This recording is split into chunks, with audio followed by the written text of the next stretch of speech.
So my internship was working at the National Center for Equine Facilitated Therapy. I worked with a company known as Boosted Boards. I did my internship at a company called Revolution Medicines. I was on a product management team at Shearson Associates. I worked with the executive director of the Peggy and Jack Baskin Foundation. I was the high school intern at Emerson Collective. I think the purpose of the senior project is to leverage all of the meaning that students have been looking for and exploring in their college application process and extending that to their exploration of careers where they can be thinking about who they are, what they care about, who they want to be.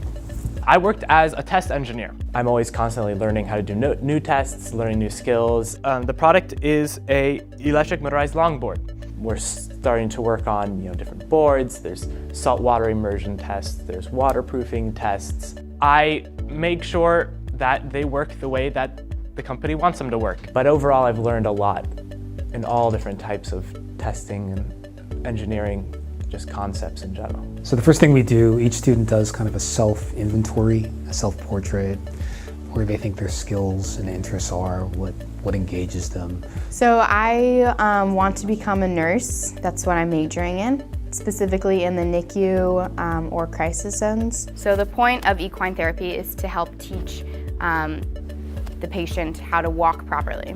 So my internship was actually a way for me to kind of branch out into different medical areas. So I worked as a sidewalker.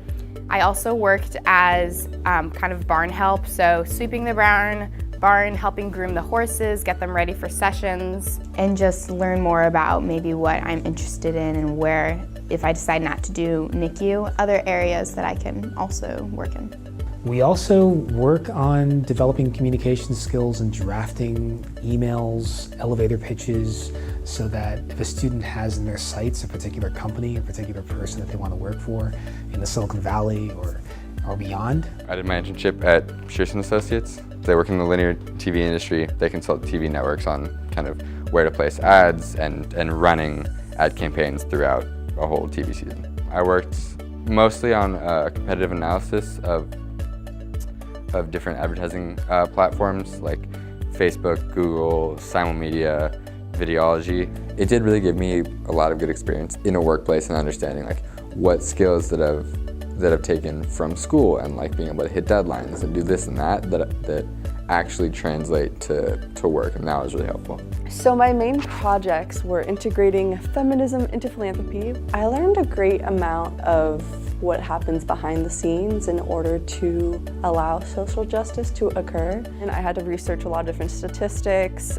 It turns out only 4% of all philanthropic dollars are made specifically for women and girls. I helped design the different slides and helped talk it out with Nicole, jot down ideas and notes. So I learned a great deal about how the money behind the scenes can help influence society. My internship really taught me a lot about the nonprofit sector of investments and finance. What really is impact investments is investing for social change. It's a great internship opportunity because you can still feel like you have a meaningful impact on the company and that you're getting a lot out of it. Now, what's the point of this? The point is obviously to create good social change. So once students are out in the field, I support them by a series of measures. The first thing we do is we have a weekly seminar so that they can share the experiences they're having, they can kvetch if they want to, they can celebrate things that are going really well. And then we strategize around what kinds of goals do you want to set for this week. I learned about so much science. They research different kinds of cancer using biotechnology. I sat in on a lot of meetings and eventually got to go into the lab and see the work being done firsthand. I learned about pathways and how phosphorylation works and how signals are sent and where signals are sent. And I got to see a lot of their techniques and the science being applied to research and understand the kinds of questions they ask, why they ask them, and how they apply the answers that they get. But it was so much fun. I was able to see that there's so much more that I'm interested in, that I shouldn't just narrow in on my interest in biology or human physiology, but that I should open up my scope to chemistry and technology and the kinds of research that is going on right now, because the world is evolving so quickly that I'd like to catch up with what's out there. they've got this theory of something that they're good at or something that they're like, but they don't really know for sure. They haven't really walked in those shoes. I really hope students coming out of this experience, that they come to believe in themselves and their own potential.